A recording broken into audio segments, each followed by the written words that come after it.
Tonight, we're digging up the dirt on a uniform company that changed names and owners. But those complaints, they're still rolling in.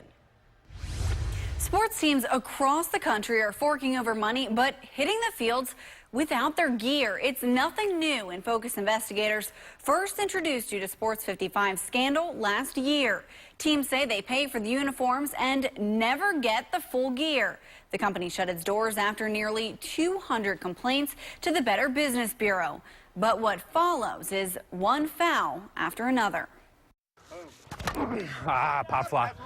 Gearing up for the big game isn't easy. When you're out more than $800, it's not just grabbing your jersey and hitting the field. We're all trying to, all right, everybody wear orange tonight, and just trying to kind of put it together so we can keep playing. This season, it was Kyle Benjamin's job to collect the cash and order the team uniforms. He heard all about Sports 55 and says teams he plays against fell for their scandal. I knew about them, and I also knew about the customers that they hadn't taken care of, so I was trying to avoid them. By April, he narrowed the search down to 2 companies, one in California, the other a local company he hadn't heard much about, Team Uniforms 123. They were the same price. I went with Team Uniform 123 because they were a Maryland company. We live in Maryland, we play in Maryland. I shouldn't have done it. The Better Business Bureau stamped an F rating on the company earlier this month. The Attorney General's office is filing suit. They've racked up 50 BBB complaints, 13 through the AG's office. It's a story all too familiar. I mean, you just feel taken advantage of, and then at the same time now it's all these guys got taken before. They're all wearing their jerseys. We're not. The InFocus team exposed Sports 55 last year.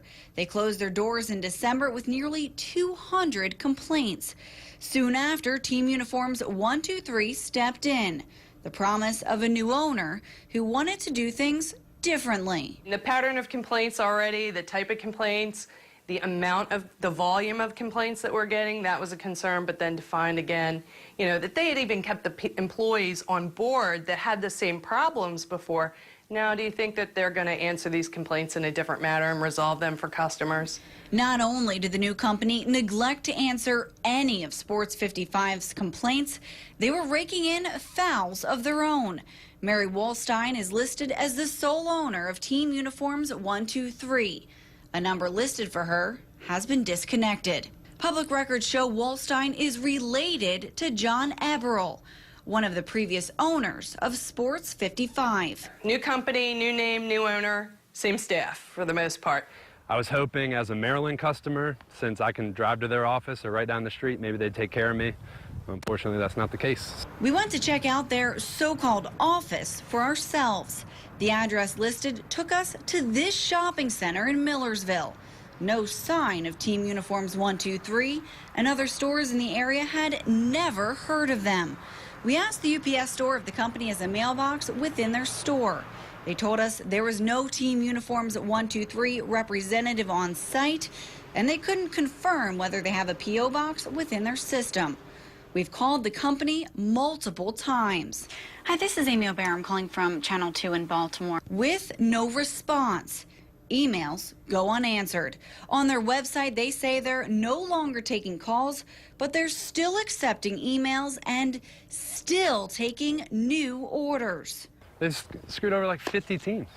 For teams like Benjamin's, it means hundreds of dollars put into a local company with no signs of the gear they paid for. Watch yourself. The Attorney General announced last week that his Consumer Protection Division filed suit against Sports 55, Team Uniforms 123, and Dye Sub Sports. The charges claim that Sports 55 took advance payments from customers for uniforms and either sent the gear out late or never. Benjamin filed a claim with his insurance company, and their fraud department is also investigating. He ordered the uniforms from the California-based company. They should arrive in time for postseason playoffs.